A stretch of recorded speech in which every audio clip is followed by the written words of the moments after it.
Hey guys, I'm back with another edition of your Monday Market Update. As we wrap up January for 2021, it's hard to believe it's already been one full month this year. So getting into it, last week we had 65 active listings on market, continuing to drop every week. The week before we had 68, 72, and 81. So each week it's dropping a bit.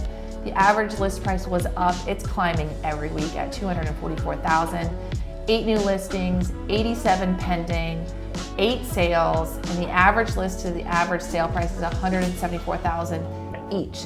So that's incredible. You've noticed I reported every week how tight those margins are, and last week they are exactly the same from the list to sale price. So that is incredible for our area. Again, if you're a seller, the buyers are not coming in and getting a significant amount off list price like they used to. And then average days on market was 81.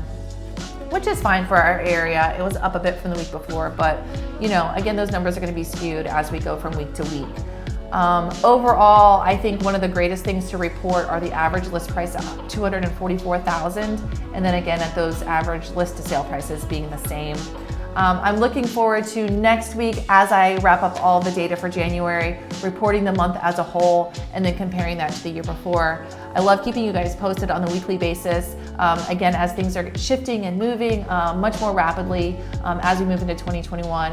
If you guys have any questions about buying or listing your home, please reach out to us. You can message us or give us a call anytime.